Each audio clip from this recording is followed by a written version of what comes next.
Hello and welcome back to another episode of Track Talk. Today I am joined by DaggyDog.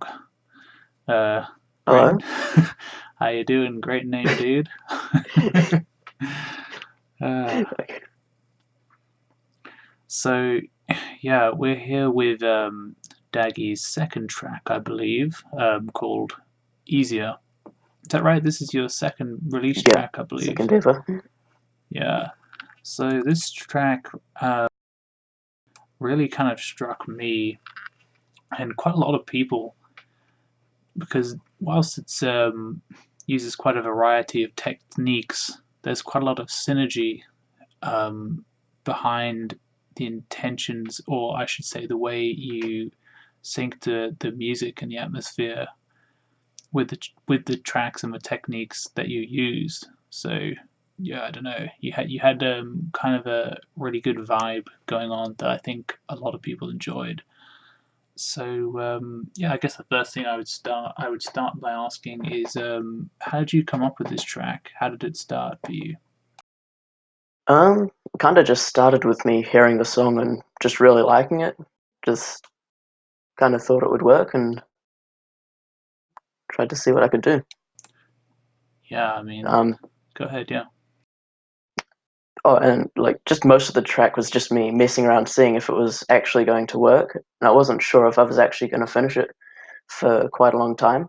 It was yeah, Yeah, yeah, yeah. There were a few moments, like maybe with some of the 10-point cannons, where it looked like you were still figuring them out a little bit, but it's like the overall effect was great. So I mean, yeah, you Oh started. yeah, I was actually. Yeah, go on. Oh, sorry for interrupting. No, it's fine. For You're the the 10 guest. point cannons. Sorry. Uh, oh, you were saying? No, what did you want to show me? Oh, for most of these 10 point cannons, I didn't actually know how to make them multi-lineable, so they're all just max multipliers, but none of them have multi-lines because I'm lazy and I couldn't work out how to do it. Oh yeah, I do that quite a lot.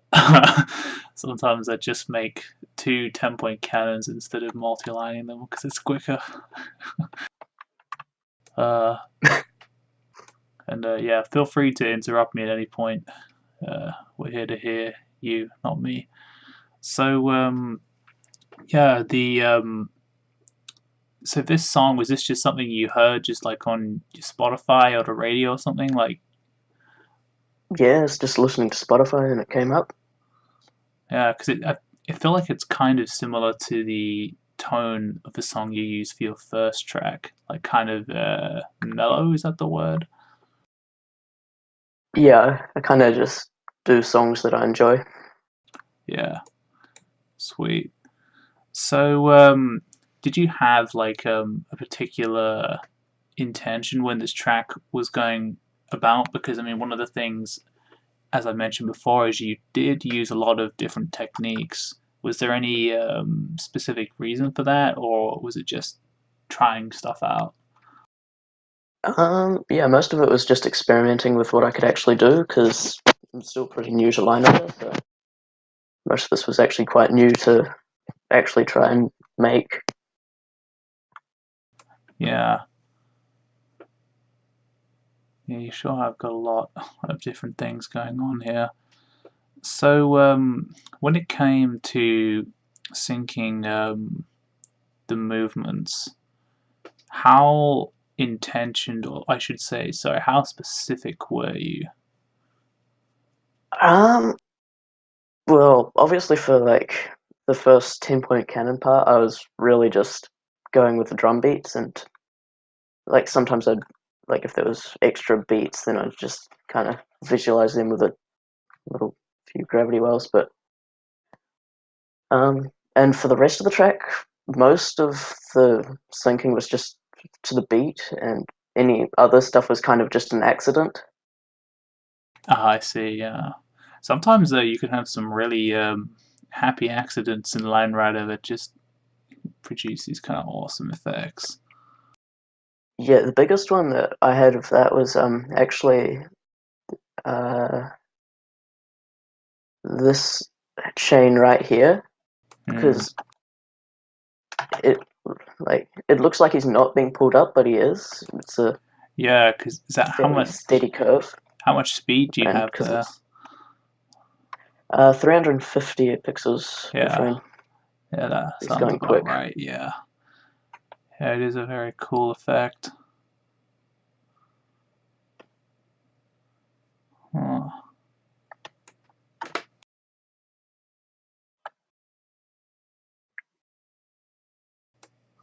oh I like that And bit actually. The flat sled rolls. oh yeah, I pretty much directly took these from like all of Rabid Squirrel's videos because Oh yeah. he does this a lot, and now everyone does it, and it's Oh, just oh god, people are gonna be screaming in the comments. I did this before Rabbit Squirrel. God damn it. okay. Well, Rabid was the first place I saw it. Yeah, yeah, yeah. um, It's a great technique. Yeah, I think you use it to synchronize a switch up in the music. There was actually a place you did that in your first track that worked really well as well, right towards the end. But yeah, like you kind of go between singularities and 10-point cannons. Is there like any reason for that? I just do whatever's easiest at the time. Yeah. There's no logic to it. It's just whatever I can actually make work first try. Oh yeah. I guess it's like for me, I'm kind of like for me a singularity is always easier than a 10-point cannon unless it's like I don't know, like 5 ppf or something. Yeah. Yeah. So you also decided to actually animate some of the lyrics for one point or several Oh points. yeah. What was Yeah, two places. yeah? What was the reason for that? Um, I just kind of wanted to try something new, and like I couldn't think of anything else to do because like the lyrics were quite um like they were really important in this part of the song and also Yeah, in this part. And yeah,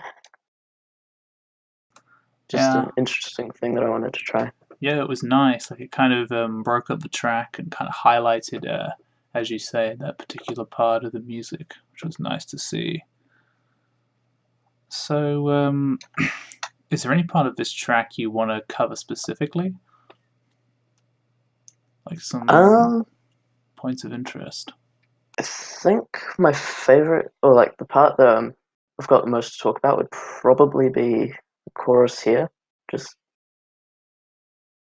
kind of the part that took the longest to make because I'm not good at any of the stuff I do here. Oh, Like I really? suck at flings, I suck at manuals because of well, yeah, Manuals are hard, man. I think the thing about manuals is that everyone underestimates like how much time they take to make,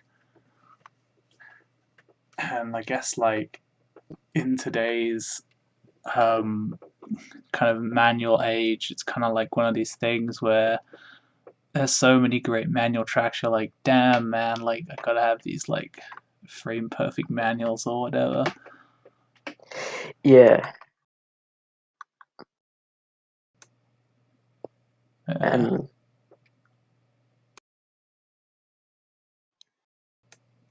oh, uh, one thing I did yeah. find with manuals in this track is that they started to get a lot. I was getting better at them at this part of the track, Mm. much more than I was earlier on. Not sure if that's noticeable if you're watching the track, but it's definitely noticeable when I was making it because I mean I had Yeah. stuff like that going on. Yeah, It's there's that's something it's often noticeable in a lot of tracks with newer people because like the learning curve is so much kind of uh, what's the word for it? It's like you learn so much more at such a quicker rate when you first go in that you can kind of see the sort of march of progress in people's tracks when they first join. And then you kind of eventually that kind of tapers off a little bit where people are just kind of more or less refining things. But yeah, it's Mm. it's an interesting effect for sure.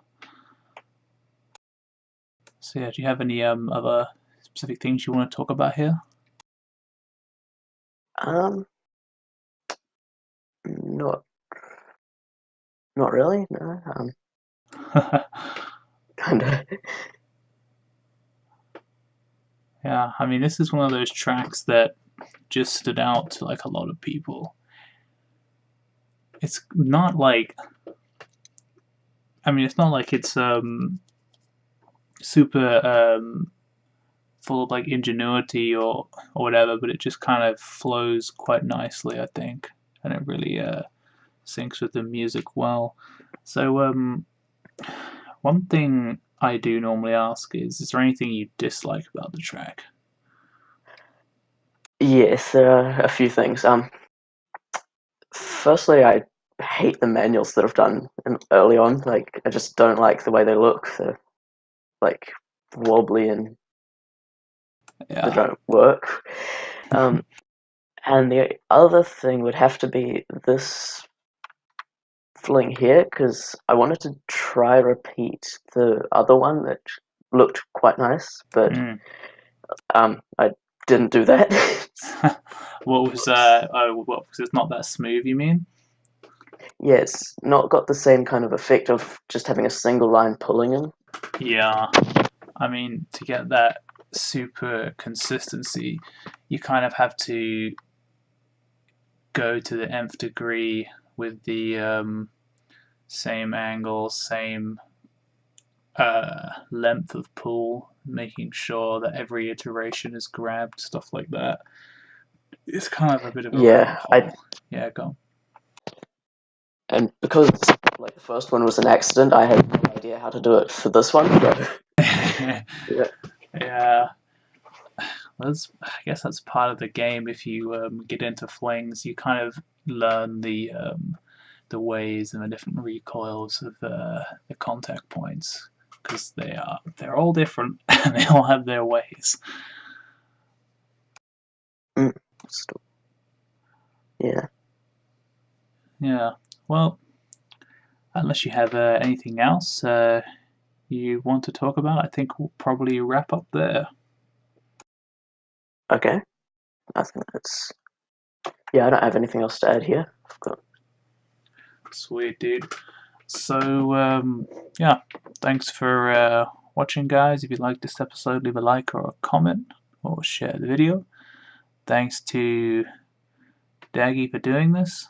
It's always good to speak to new track makers. So, thanks, man.